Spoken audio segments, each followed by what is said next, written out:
muito que eu vejo. Entendi. Eu vejo 6 pessoas, é o máximo que eu vejo que é no telefone. Então, a Adri controla aí se alguém está levantando mão, essas coisas, tá? Para não parecer que eu estou mal educado, mais que o normal. Tá bom? Bom, boa noite, povo de Deus. Vamos retomar, né, o nosso estudo de Efésios. E hoje a gente vai entrar no capítulo, no verso 15, né? A gente leu a aula passada, o 13 e o 14. E a gente, se Deus permitir, hoje a gente entra no 15, aí vê até onde vai, que é a parte que fala de oração, né? Em algumas Bíblias aparece até uma vida de oração, né? Quando fazem a divisão, assim, oração de Paulo, tal. E é bem aquilo que a gente viu, né? Começa com a saudação, um hino de louvor, né? Ele emenda e vai nisso. Se alguém puder orar para a gente entrar no texto, aí a gente já começa com Efésios 1:15. Quem pode ser voluntário de oração? O tema da aula é uma vida de oração, hein? Eu oro. Amém. Glória a Deus. Pai, a gente te louva por mais uma oportunidade de estar reunidos para aprender mais de Ti, para buscar mais as Tuas verdades, os Teus mistérios. E a gente clama, Pai, para que o Senhor fale através do Teu servo, do Teu Filho, e que revele, Pai, ao nosso coração, ao nosso entendimento, tudo aquilo que o Senhor quer revelar. Eis-nos aqui, Jesus. Pai. Amém, A gente deseja conhecer cada vez mais a Tua palavra, a Tua verdade. Ajuda-nos para que a gente saia daqui transformados um pouco mais, segundo a Tua imagem e semelhança, em nome de Jesus. Amém. Amém. Amém, amém e amém. Então, a gente está fazendo esse módulo, eu já vou fazer um meia-culpa, né? Não está legal esse formato que a gente escolheu, né? Pô, a Ju abençoou a gente, aí acabou até prejudicando dela também, porque aí cai feriado, ela tendo que jogar, mas eu acho que esses temas, assim, mesmo quando não tem feriado, ou vai colocando assim, ficando a cada 3 semanas, a gente vai perdendo muito, e aí se a gente vai voltando do que foi falado, eu acho que esse tipo de tópico que a gente vê nessa escola aí mais avançado, precisaria ser, no mínimo, o ideal seria até 2 vezes, mas a gente vai sentar junto aí e ver o que a gente consegue fazer, porque eu percebo que vai ficando solto, assim, sabe, uma coisa da outra, passa muito tempo, e é legal a gente ter um entendimento de carta mesmo, sabe? De não ter essas coisas. Mas como esse capítulo, né, ele é estruturado em 3 sessões, né? A primeira e a segunda é a apresentação, onde ele fala do apostolado, a saudação aos santos de Éfeso e tal. Aí, do 3 ao 14, ele vai no hino de louvor, né, que fala das bênçãos espirituais que já temos em Cristo, né? Hoje a gente entra nessa intercessão. Então, eu queria que alguém lesse do verso 15, Efésios 1, do verso 15 até o 23, que é até o final, né, onde é essa intercessão que Paulo faz.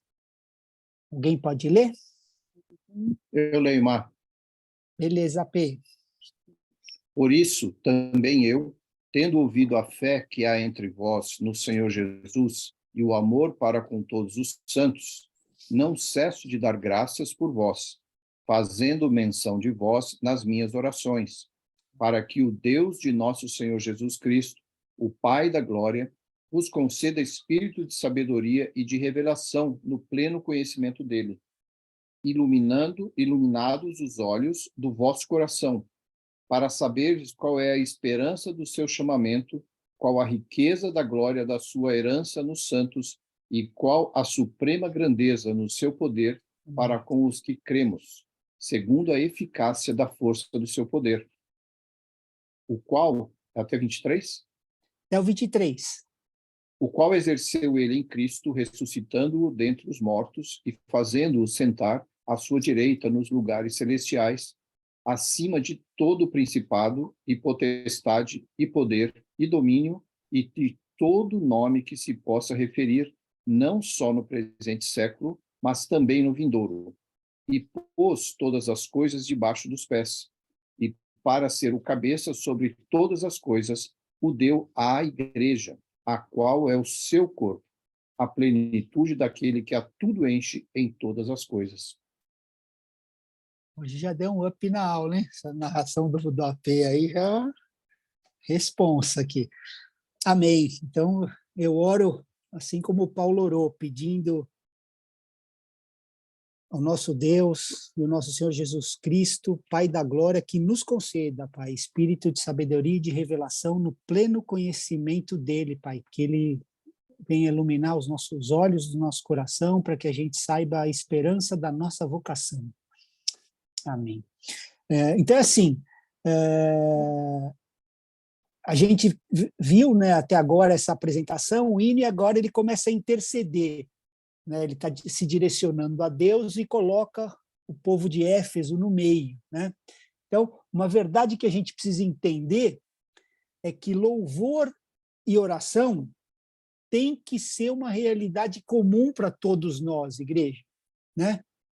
Tem que estar na vida dos santos, que hoje somos nós. Né? Então, tudo que Paulo está dizendo e fazendo aqui, ele faz em espírito de louvor e de oração. Então, eu creio que o segredo da maturidade cristã é isso, né? Esse espírito de louvor e oração, né?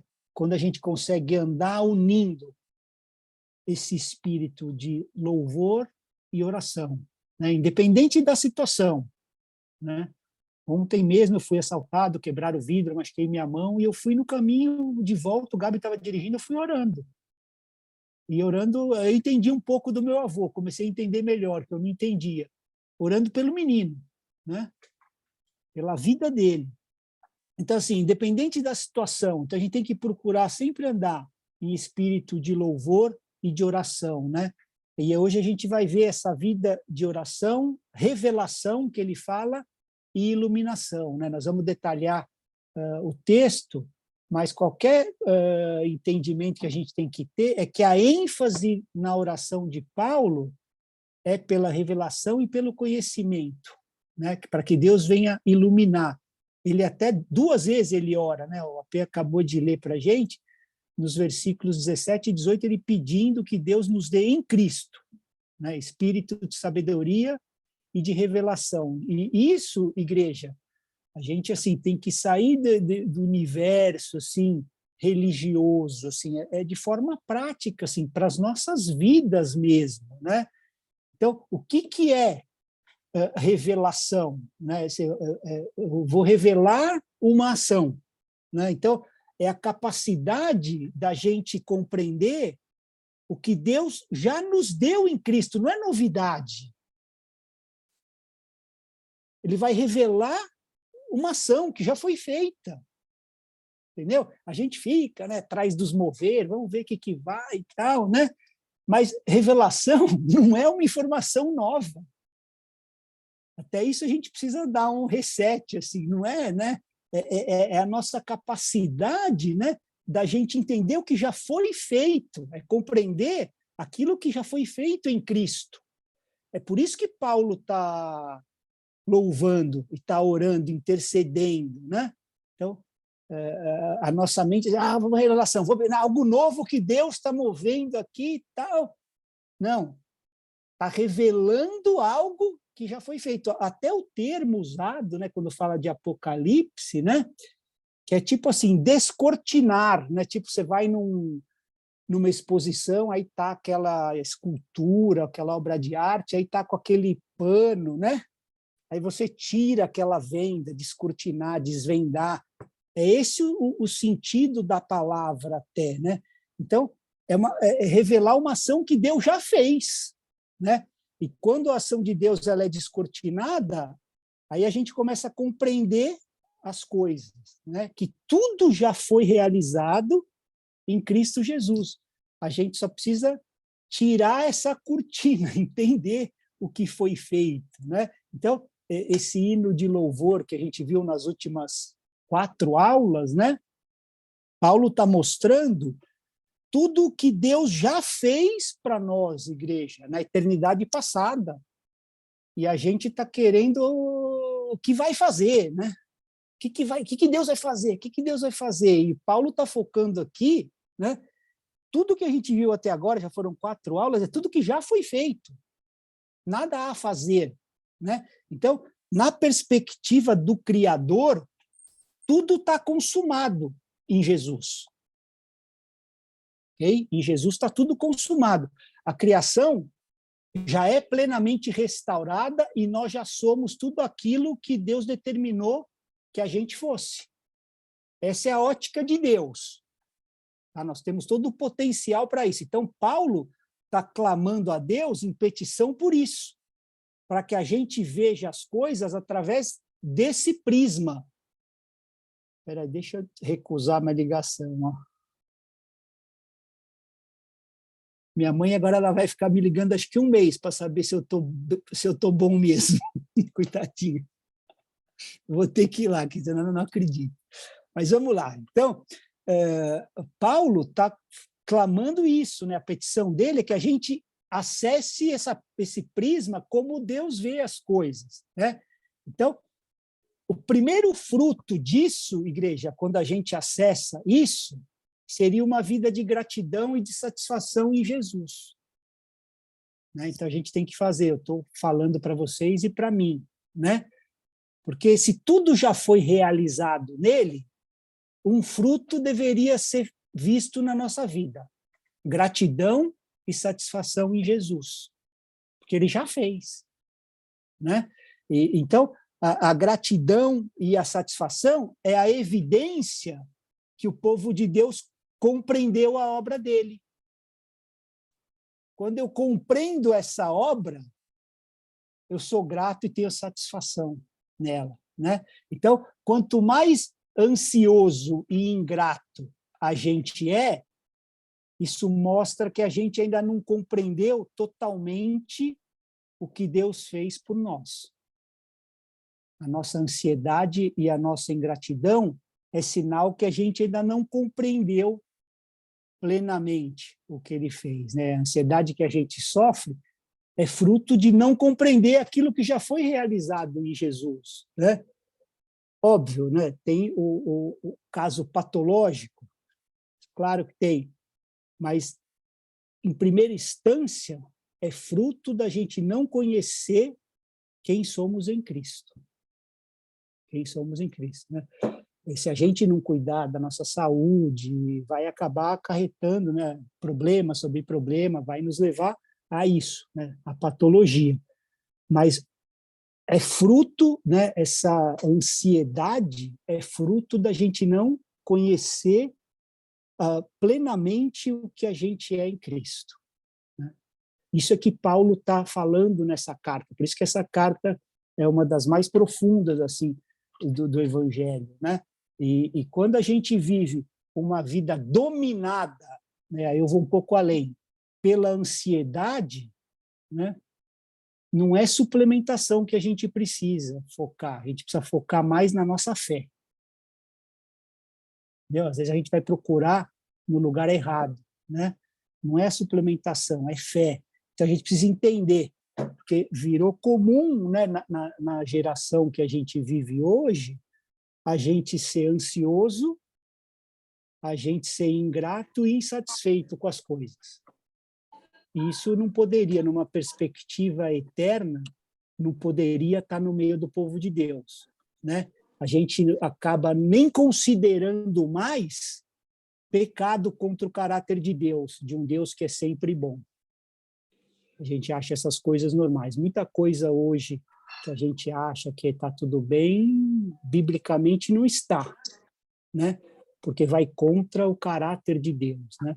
eu já falei, não vou ficar repetindo, por isso que quando é muito longo, fica ruim, que tudo que a gente falta para alcançar a glória de Deus é pecado, né? Carece da glória de Deus. Então, aí a gente começa a entender que muita coisa que a gente acha que está tudo bem, biblicamente, seria pecado, vai contra o caráter de Deus, né?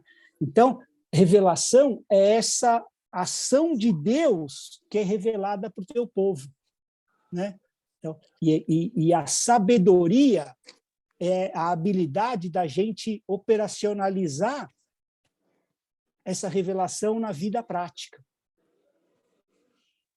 Entendeu? Por isso que a gente precisa de revelação e de sabedoria, que é para a gente colocar na nossa vida cotidiana, né, o que Deus já fez por nós. E não ficar esperando, né? Então, a revelação é o conhecimento da ação de Deus revelada, tá? E a sabedoria é a habilidade para a gente aplicar em nosso cotidiano, na nossa vida, essas verdades.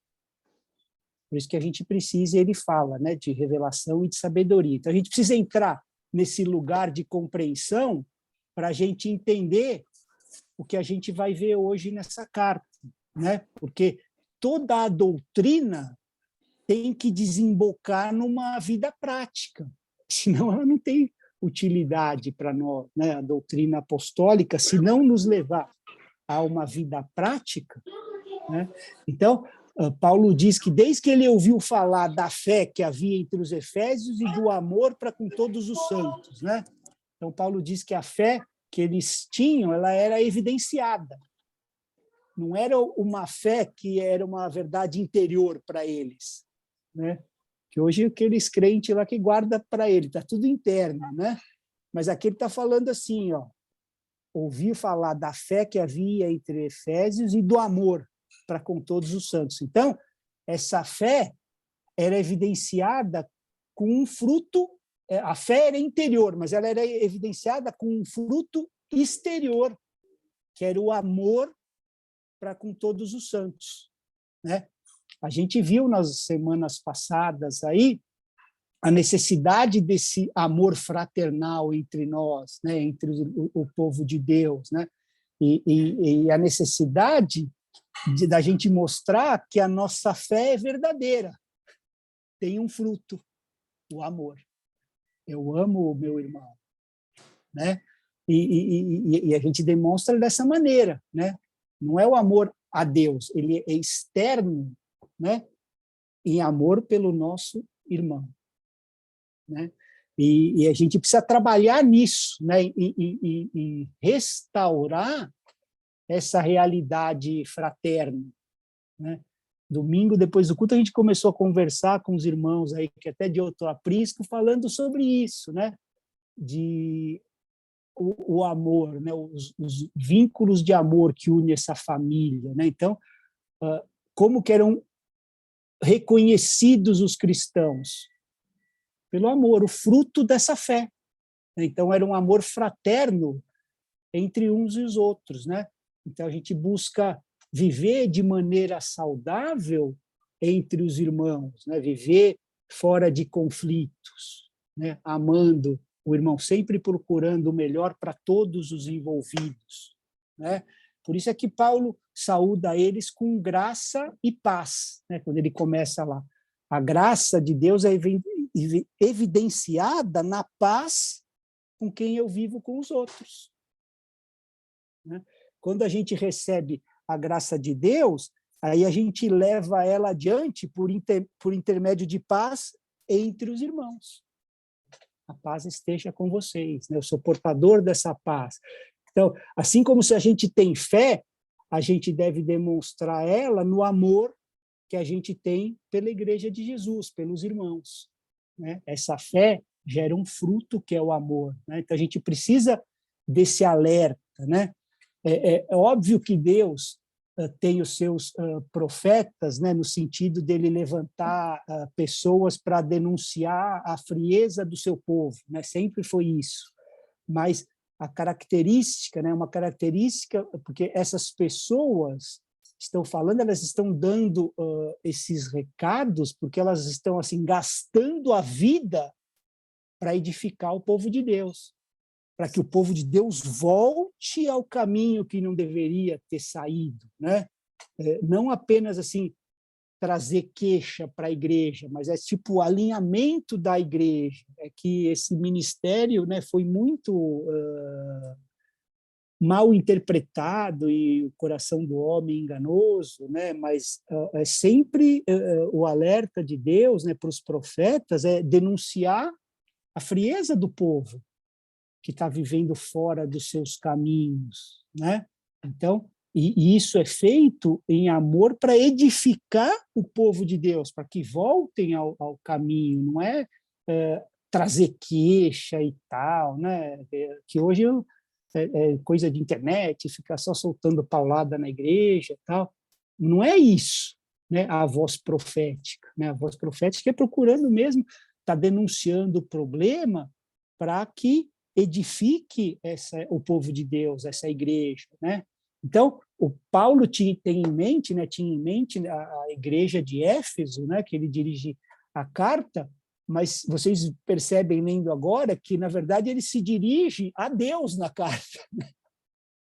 E ele insere a igreja, o povo de Éfeso, né? Então, Paulo está cantando para quem? Não é para a igreja, está cantando para Deus, inserindo a igreja. Paulo está orando para quem? Para Deus, inserindo a igreja, né? Então, tudo que está sendo dito na carta é relacionado diretamente para a glória de Deus, né? Em Cristo Jesus. Então, ele começa lá, que a gente viu 4 aulas atrás, proclamando, né, essas bênçãos espirituais, hino de louvor, tal, e entra nessa intercessão, pedindo para que Deus, né, está clamando a Deus, dê sabedoria e revelação, que a gente entenda o que Deus já fez. Tá? Então, ele não se dirige diretamente aos Efésios nesse hino, né? Ele está louvando a Deus e demonstrando para eles o favor de Deus para eles, né? E ele, do mesmo jeito que ele está orando a Deus, para que eles possam aplicar essas verdades na vida prática deles. Então, a gente aprende aqui que louvor e oração andam juntos, né? É uma chave aí que Paulo andava nisso, né? Para crescimento espiritual. É que hoje em dia os tempos são ruins. Grande parte do que se canta nos púlpitos não são louvores, né? E eu vou aqui usar o testemunho aqui de casa. Fico ouvindo aqui o radinho aqui da nossa funcionária, só Jesus aquelas músicas, ela fala, meu Deus, isso é louvor, né? Então, está sempre, né, no eu, né? Ou é expressionismo ou é existencialismo, né? Na minha existência. Nunca é um louvor a Deus. Então, faz tempo que eu não ouço. Que em casa ela liga esse negócio, eu fico até prestando atenção para falar, será que vai ter um hoje? Não tem, né? Então, o louvor a Deus é toda vez que a gente canta a partir da consciência que ele já fez todas as coisas. Por isso que eu estou louvando. Se eu começar a ficar fazendo pedidos, né, minha vitória, blá, blá, eu não estou louvando a Deus. O louvor é a consciência de que Deus já fez todas as coisas. Então, eu começo a louvá-lo. E isso é que glorifica ele, esse entendimento, né? Quando é que Deus é mais glorificado? Quando a gente está plenamente satisfeito nele, independente das circunstâncias externas, que nem sempre vão estar bons. A maioria das cartas que a gente vai ler de Paulo, ele estava numa prisão. Então, você vê que não era a circunstância externa, a satisfação dele era independente disso, né? Então, Deus é glorificado quando a gente compreende que ele já nos deu tudo em Cristo, né? Mesmo quando a circunstância não está favorável. Mesmo assim, né? A gente compreende que ele já nos deu tudo, que a gente tem tudo o que precisa, né? E por isso é que Paulo está louvando, né, e clamando para que a igreja resgate esse espírito de louvor e oração, unidos. Louvor e oração, né? Eu anotei uma frase aqui de John Stott, eu gosto muito dele, eu vou ler para vocês essa citação, que é bem legal. Quer ver? Diz assim: alguns cristãos parecem fazer pouco além de orar por novas bênçãos, aparentemente alheios ao fato de que Deus já nos abençoou em Cristo com todas as bênçãos espirituais. Outros, contudo, dão tanta ênfase à verdade de que tudo já é deles em Cristo, que se tornam complacentes e parecem não ter o desejo de conhecer ou experimentar as coisas espirituais mais profundamente. Então, a gente vê, por essa citação, que a gente precisa desse equilíbrio, né? A gente tem aqui um aspecto, muitos cristãos oram a Deus sempre pedindo, né? Alheios à verdade que já tem tudo em Cristo Jesus, né? Então, eu vou para oração, eu já estou com a lista na minha cabeça, né? Né? E louvor e oração é essa compreensão que nós não temos falta de nada. E não estou falando que Deus vai dar tudo o que a gente quer, mas o que a gente precisa para o propósito, sim. Né? Então, já nos deu. Né? Então, a gente precisa compreender que, biblicamente, não nos falta nada. Por isso que o louvor e a oração andam juntos. Né? E o outro aspecto é, se tudo já é nosso em Jesus, eu também não vou mais orar. Já é tudo, né? Por que eu vou ler? Já tenho tudo, para comunhão precisa, tal, né? Se já é tudo nosso. Então, mesmo que tudo já é nosso, a gente precisa do Espírito de Deus, né? Sabedoria e de revelação, para a gente aplicar essas coisas em nossas vidas. Né? Então, assim, nem um extremo, nem outro. Depois eu vou passar para vocês a citação, que essa frase eu achei muito assim, bacana. Ele conseguiu pegar esses dois aspectos, né? Então, os extremos. Né? Então, esse espírito de gratidão, da compreensão, né? E de louvor, da intercessão, de orar, a partir da verdade que tudo o que a gente realmente precisa, Deus já nos deu em Cristo. E não são coisas, é a vida eterna. É a vida eterna, ele já nos deu. Né?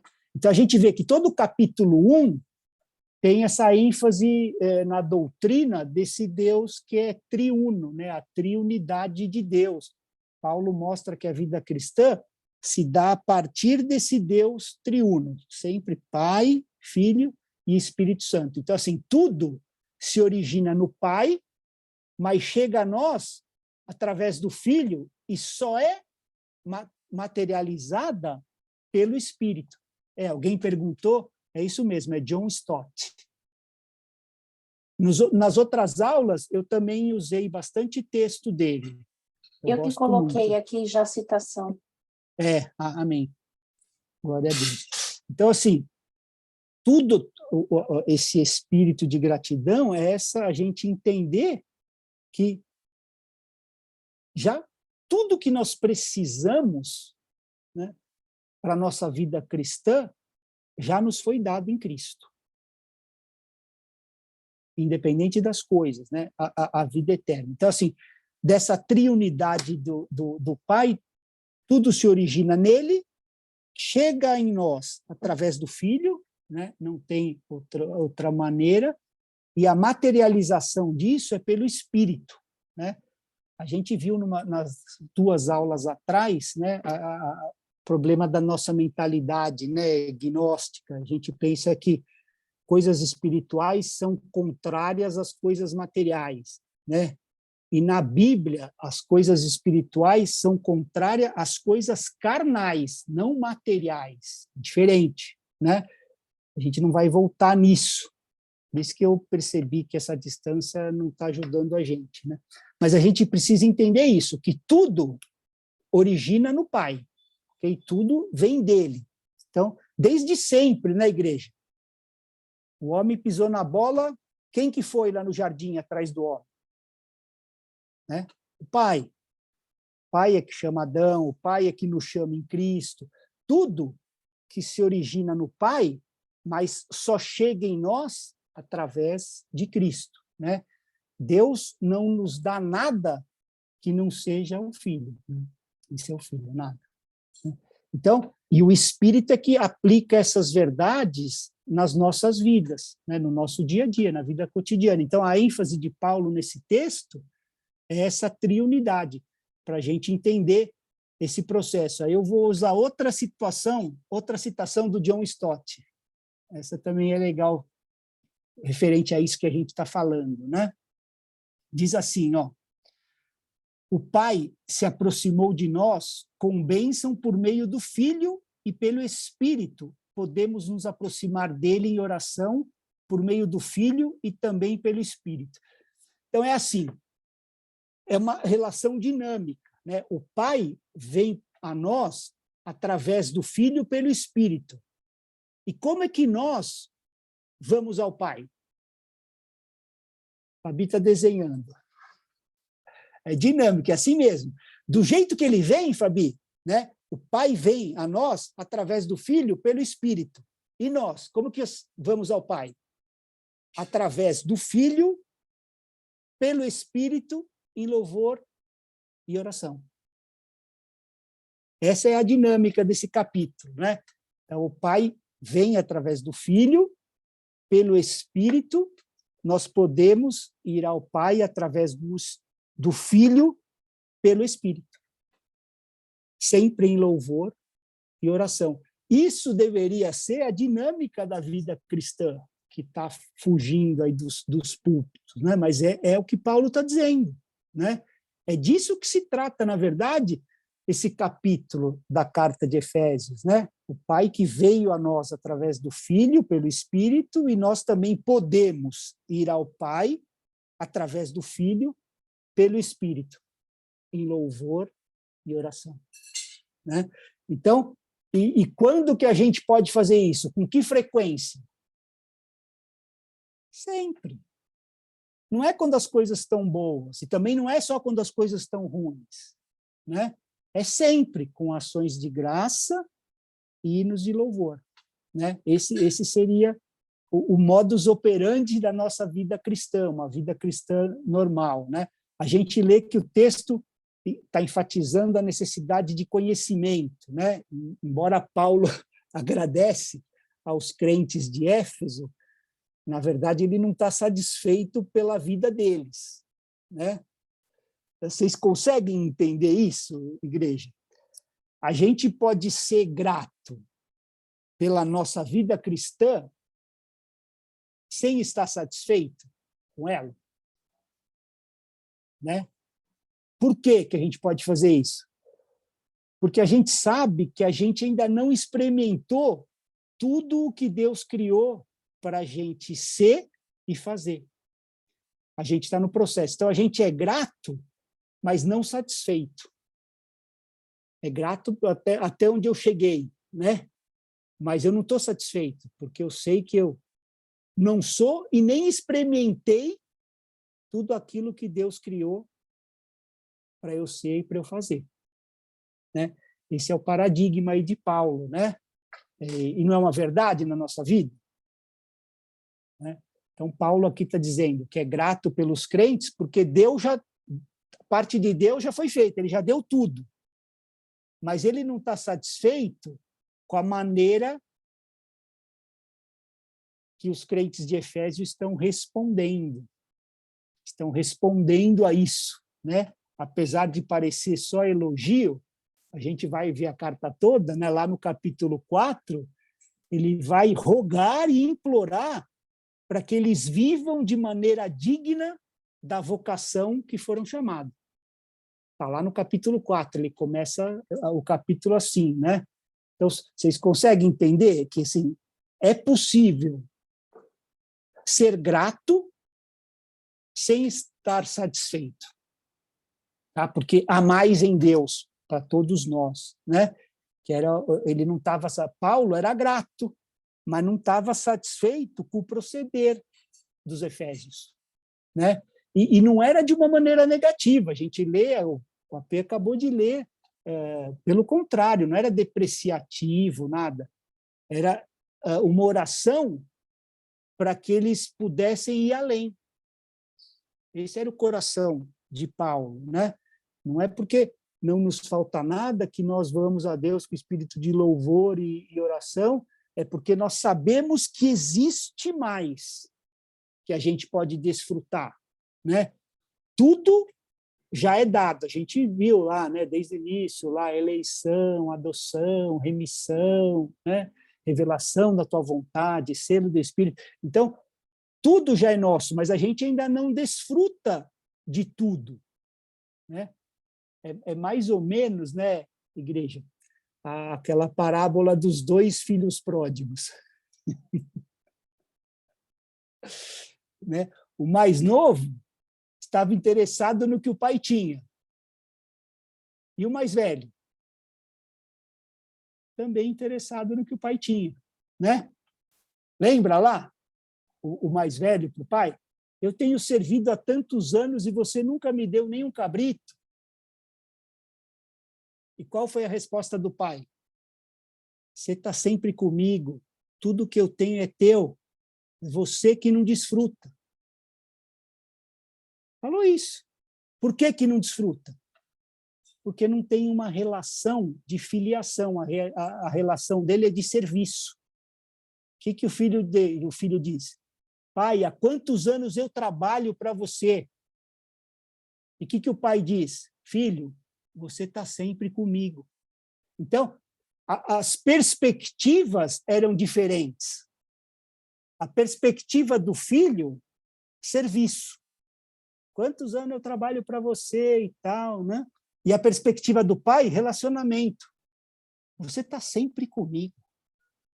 Então, um encara o serviço e o outro encara o relacionamento.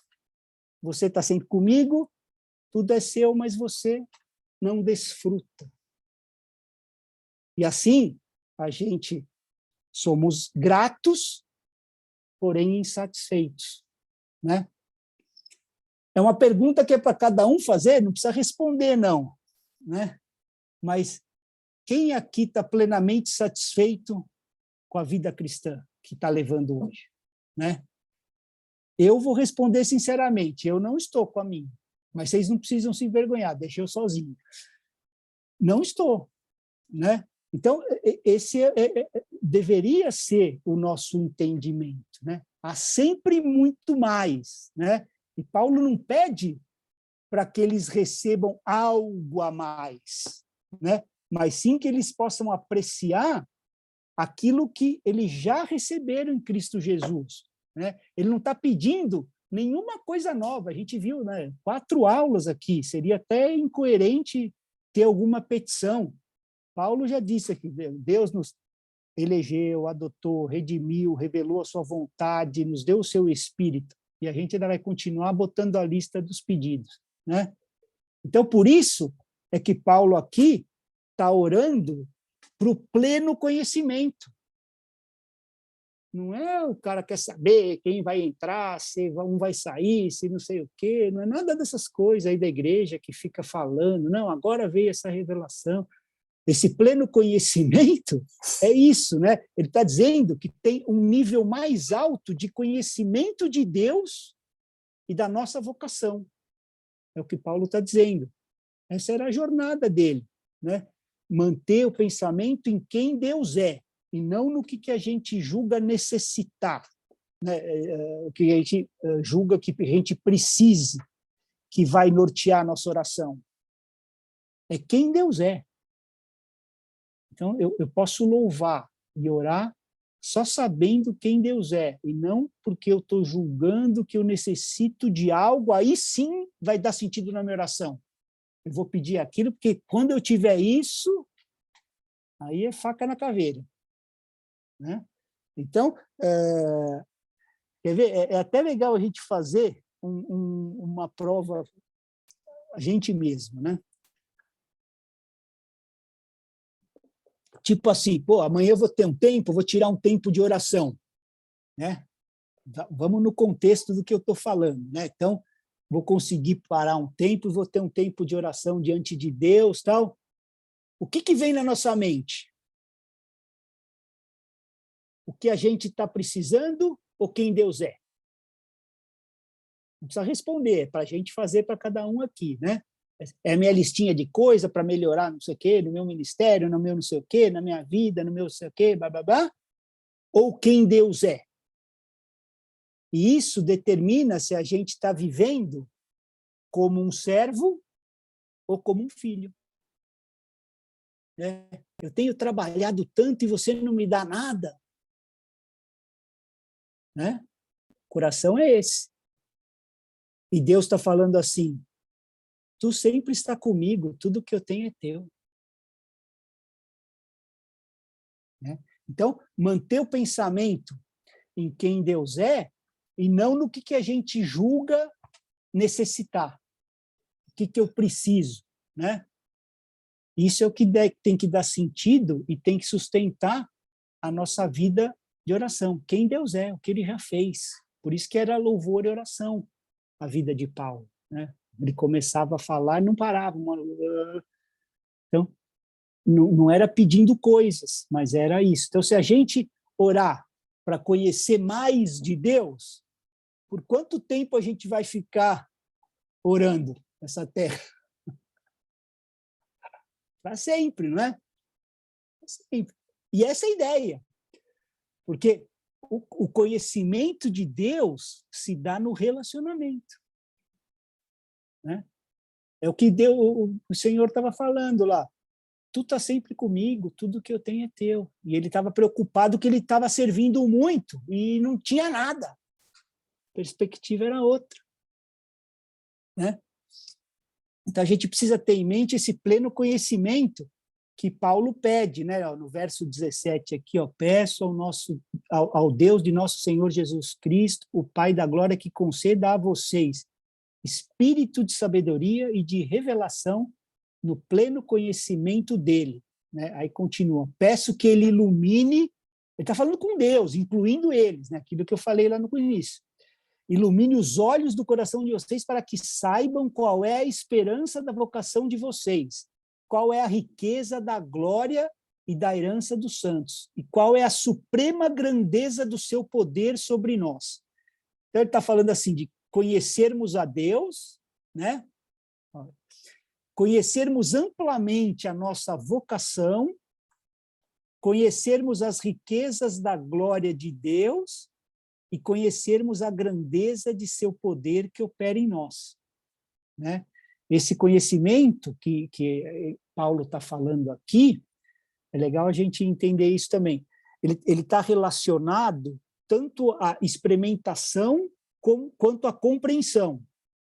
Né? Porque no grego e no hebraico, o conhecimento tem sentidos diferentes. Né? No hebraico, o conhecimento é experimentação, sempre. Né? Então, vocês veem vários textos, né? Mas mesmo assim, lá quando fala assim, Adão conheceu a sua mulher lá no jardim. Não é que estava passando uma mulher e ele conheceu. Né? Todo mundo sabe isso. Né? Esse relacionamento íntimo com ela. Então, é sempre ligado o conhecimento, né, na mente hebraica a essa experimentação. E no grego, o conhecimento é a compreensão intelectual mesmo. Eu vou me tornar cônscio dessa informação. Agora eu sei essa informação. Né? Então, Paulo aqui tem em mente os dois sentidos, né? A relação e o do conhecimento desse intelecto iluminado por Deus. Né? E por que a gente, na igreja, precisamos dessa mente emancipada? A gente precisa entender isso. Né? Porque se a gente não conseguir responder as perguntas essenciais, né, da cosmovisão, vão responder. E estão respondendo. Né? Então, assim, eu já falei há um tempo atrás, né, que a época do iluminismo, né, foi porque a igreja estava em trevas, onde deveria estar a luz. Então, assim, as filosofias deveriam fazer as perguntas e a teologia respondê-las, a igreja. Só que ela se calou, aí veio o iluminismo, né? Aí entrou todas essas cosmovisões. Então, se a gente não tiver essa mente emancipada intelectualmente, a gente não vai conseguir responder essas questões de hoje do mundo, né? Qual que é a realidade última das coisas, né? Vão responder. Qual que é o sentido da existência do homem? Estão respondendo. Qual que é o significado da criação?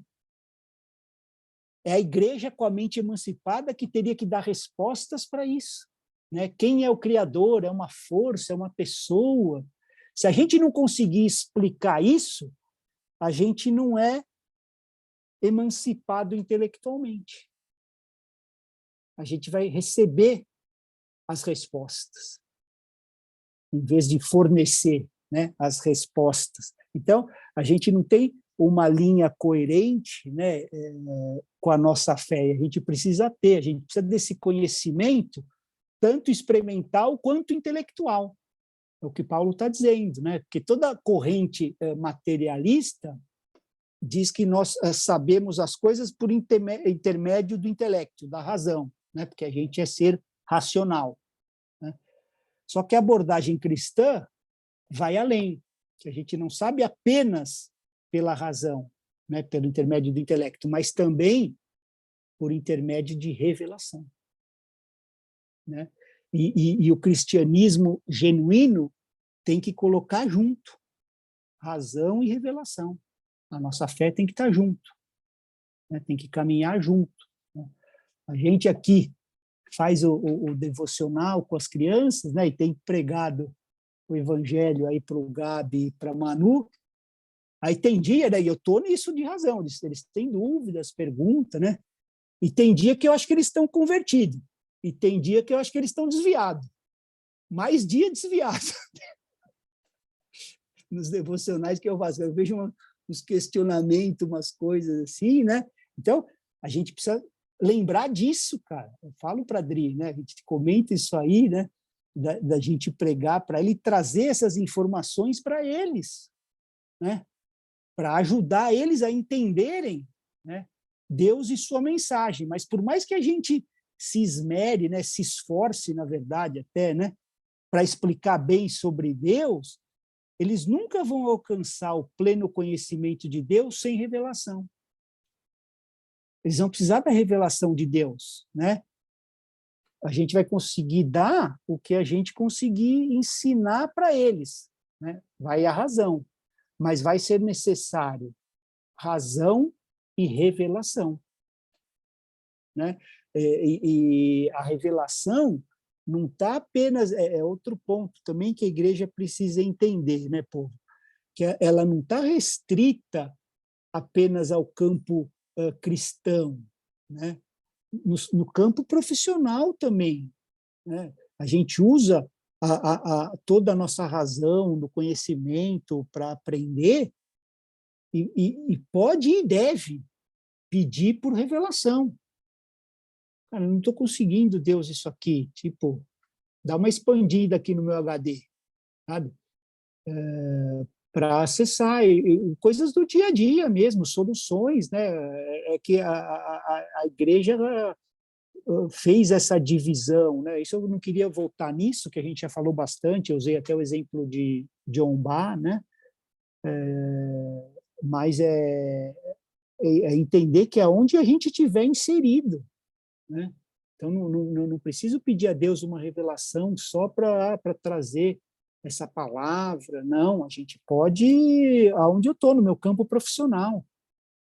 Pai, me traz revelação sobre isso, eu quero entender mais, eu quero ir além disso. Tira o véu para mim, para eu acessar isso, através disso que eu possa abençoar, né? Nesse sentido, que a gente ficou nesse, né, de secular e santo, não consegue nem enxergar isso, mas isso também é usado nessas áreas, né? Eu não vou conseguir entrar, a gente tem 3 minutos, eu não vou conseguir entrar hoje a partir do 19, né, que eu queria falar da eficácia do poder ressuscitando, isso aí vai ter que ficar para a próxima aula, porque se eu começar, vai ficar ruim parar, porque é uma sequência, né? Por isso que a própria palavra fala, né? Regra sobre regra, preceito sobre preceito, um pouco aqui, um pouco ali. Eu acho que se a gente entrar nisso aqui, do 19, né, na grandeza do poder e ressuscitando, a gente vai parar no meio e não vai ficar legal. Então, vamos parar aqui, e aí a aula que vem, a gente entra a partir do 19. A gente viu do 15 até o 18. Né? E aí, a partir do 19 ao 23, a gente termina, se Deus permitir, na próxima aula. Mas eu vou me empenhar para a gente juntos aí tentar formatar de uma maneira que a gente consiga ter um pouco mais de frequência, porque eu percebo que perde-se muito, sabe? O distanciamento, às vezes 2, 3 semanas, assim, e é uma carta assim com que é um crescer, e eu percebo que não fica legal, assim. Então a gente vai tentar ver se a partir do ano que vem consegue fazer de uma maneira que pelo menos tenha 2 vezes, né, quando o assunto for mais assim um tema específico, para a gente não perder muito, né? Mas em cima do que a gente viu hoje, vocês têm alguma coisa, um Tem uma comentário? pergunta, Marcelo. Sim. Dentro disso que você falou, até usando a frase aí do John Stott, você falou que os cristãos pedem demais, certo? Assim, sempre vão com suas listinhas de pedido, mas que Deus já disponibilizou tudo. E aí você até fez aí uma brincadeira aí com qual que seria o equilíbrio disso, né? Ou pede demais, mas já disponibilizou tudo, então eu não peço mais nada. Aí o equilíbrio seria esse final que você falou a respeito do conhecimento, de buscar o conhecimento de Deus, esse seria o equilíbrio? Na verdade, é a gente entender que, assim, para o que a gente precisa para uma vida cristã, tudo já foi dado. Todas as bênçãos espirituais já foram dadas. A gente não precisa. Tudo que a gente pede são coisas, mas a gente não precisa pedir o que ele já nos deu, né? Que aí ele fala lá, eleição, adoção, né? Revelação da tua palavra, remissão, revelação da tua palavra, o selo do Espírito, tudo já foi dado. Então, o equilíbrio é que, assim, a gente vai a Deus com esse coração, né? De louvor e oração grato, porque ele já fez. Mas não quer dizer que, assim, eu tô sem emprego e eu preciso sustentar minha família. Então, não quer dizer que eu não possa pedir, mas eu vou grato a Deus, porque no plano eterno, tudo ele já fez para mim. Então, agora eu estou pedindo, Pai, eu preciso cuidar da minha casa com dignidade. Qual é a porta que o Senhor vai abrir para mim? Né? Agora, independente disso, tudo que eu preciso já foi me dado, né? Porque o que John Stott colocou nessa frase é assim, né? Uns que vão só, né, pedir por novas bênçãos, né? É só me dá, me dá, me dá, me dá, me dá, me dá. E o outro lado, eu acessei essa verdade aqui, que eu já tenho tudo em Cristo, aí eu fico complacente. Eu não peço mais nada. E aí eu não peço mais, não vou experimentar coisas espirituais mais profundas do Senhor, de conhecimento e de revelação. Aquilo que você falou que Paulo, né, começa a falar, não, vocês precisam desse espírito de sabedoria e de revelação, que é para ele mostrar o que foi feito. Não é o que ele vai fazer, o que ele vai te dar, é o que ele já fez, mas você precisa ter a revelação disso. E aí a gente continua pedindo isso. A gente vai a Deus com essa compreensão que não nos falta nada para o propósito de Deus em nós. Então, a gente precisa desse espírito de sabedoria e de revelação para a gente aplicar isso em nós, nem um extremo nem outro. Oi, AP. Então, eu acho também que, até para completar um pouco o que a Fabi colocou, a gente descobrir, talvez esse equilíbrio, Fabi, quando a gente está satisfeito ou quando a gente não está satisfeito. Quando a gente se achar satisfeito, tem alguma coisa que precisa melhorar. Tem alguma coisa que a gente precisa correr atrás. Não é nenhuma um medo de estar sempre fraco, estar sempre errado, estar sempre incompleto. Não, mas é a gente saber que na nossa limitação, e a gente não pode ser carnal o suficiente para dizer, ah, não, eu já sei, está tudo bem até aqui, deixa comigo, né? Mas esse grau, é buscar esse pequeno grau de insatisfação, ou de não ter a satisfação suficiente para dizer, não, já alcancei. A Ju estava até comentando, o próprio apóstolo Paulo fala isso, né? Ele Sim. sempre buscou algo mais, ainda que tenhamos ensinado tanto, ainda que tenha aprendido tanto.